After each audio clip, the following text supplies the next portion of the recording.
যারা sales and marketing এ আছে এরা প্রতিদিন সবচেয়ে বেশি শুনে একটা কথা, সেটা হলো যে আপনার প্রাইস অনেক high. Actually price is a myth.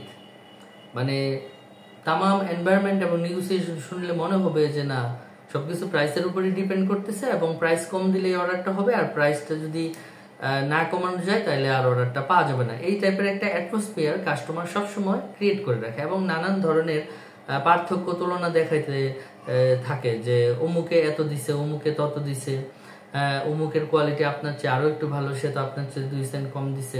এই টাইপের একটা জিনিস প্রত্যেকটা প্রোডাক্ট এবং প্রত্যেকটা কাস্টমারই অলমোস্ট এই সেম টাইপেরই বিহেভিয়ার করে ওয়ার্ল্ড ওয়াইড।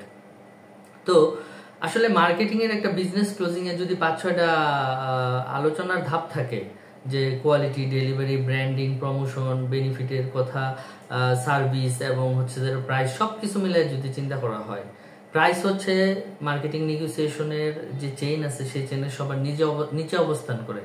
আই মিন প্রাইসের জন্য কোনো অর্ডার ছোটে না, বা প্রাইস হচ্ছে সবচেয়ে নিচে যে সবচেয়ে কম ইম্প্যাক্ট রাখে। অ্যাকচুয়ালি বাকি আদার্স জিনিসগুলি ইনটেনজিবলি হচ্ছে যেটা বেশি ইম্প্যাক্ট রাখে। এখন যখন কাস্টমারকে আমরা একটা প্রোডাক্ট অফার করি এবং সে যখন বলে যে আপনার প্রাইস অনেক হাই, এটা অনেকটা মুখস্থ বলে দেয়। প্রাইস ইজ এ মিথ, মানে এটা মুখস্থ বলে দেয়, এটার কোনো মানে শেষ নাই। আপনি যদি ফ্রিও দেন তারপরেও বলবে তোমার প্রাইস হাই। সিচুয়েশনটা অনেকটা এই লেভেলের।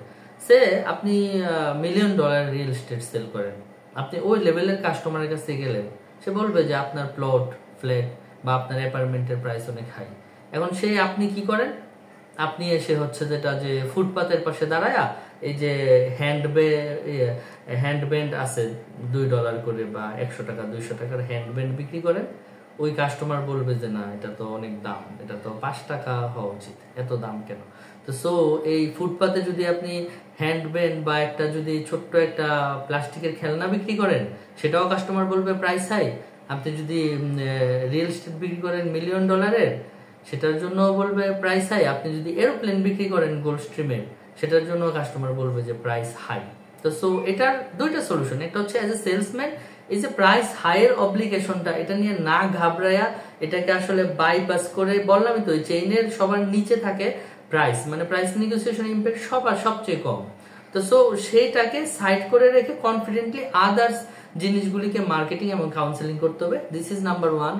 এবং নাম্বার 2, কোম্পানিগুলি এই জিনিসটাকে সলভ করার জন্য তারা বিভিন্ন প্যাকেজ বানাইছে। যেমন ঠিক আছে, এই জিনিসটা আপনার কাছে হাই প্রাইস মনে হচ্ছে, ঠিক আছে এটা এটা এটা বাদ দেন, কাস্টমাইজ করে আপনি একটা প্রোডাক্ট এর জায়গায় একটা বি নেন, এটাতে এটা এটা থাকবে না কিন্তু প্রাইসটা এতটুকু কমবে। তারপরে আরেকটা প্রোডাক্ট কাস্টমাইজ করে সি বানাইলো, যেটাতে এই ফ্যাসিলিটিস নাই, এই আছে, সেটার প্রাইস আরেকটু কম। তো দেখা গেলো যে 10টা 20টা 15টার মতন প্যাকেজ বানাইছে, যে ভাই তোমার প্রাইস হাই লাগতেছে এর, তুমি বিতে যাও, বি হাই লাগতেছে সিতে যাও, সি হাই লাগতেছে ডিতে যাও। You have lot of option, 10টা 15টা 20টা অপশন, যে যেটার প্রাইস তোমার ভালো লাগে তুমি সেটা কিনো।